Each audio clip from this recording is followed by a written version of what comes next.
আবুল সরকার আমার আল্লাহর বিরুদ্ধে জঘন্য বক্তব্য রেখেছে।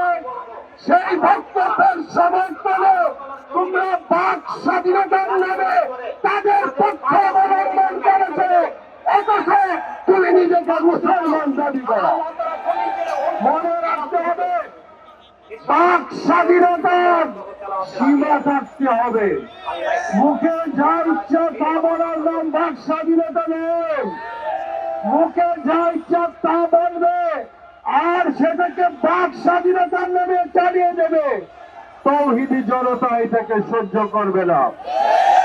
হেফাজতে ইসলাম আজকে বাইতুল মোকাররমে নয় শুধু, আপনারা জানেন আগামীকাল মানিকগঞ্জে বিরাট সমাবেশ হবে। সেখানে হচ্ছে আমরা যদি এই সমস্ত আবুল সরকাররা ক্ষান্ত না হয়, তাদের যদি বিচার না করা হয়, তবে বৃহৎ আন্দোলন গড়ে তোলার জন্য হেফাজতে ইসলাম বাধ্য হবে। বাংলাদেশে আউল বাউল নামে যে সম্প্রদায় আছে, ওরা কোনো আলেমদের কোনো সম্প্রদায় নয়। এর না সৃষ্টিকর্তা কোনো আলেম, না এখানে আলেমদের কোনো অবস্থান আছে। একটা মূর্খ জাহেলদের সংগঠন আউল বাউল।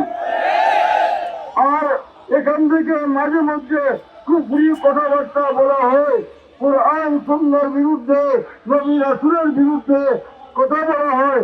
এখন স্বয়ং আল্লাহর বিরুদ্ধে কথা বলা শুরু হয়েছে। বাংলাদেশের একজন নেতা ওমর জেইকেট হয়ে গেছেন। উনি মাঝে মধ্যেই অস্ত্রবিম্ব প্রসব করেন। আমার মনে হয় এই ওমর জেইকের নেতা নিয়ে, এই ভারী বুঝা নিয়ে এই জাতি চলতে পারে না।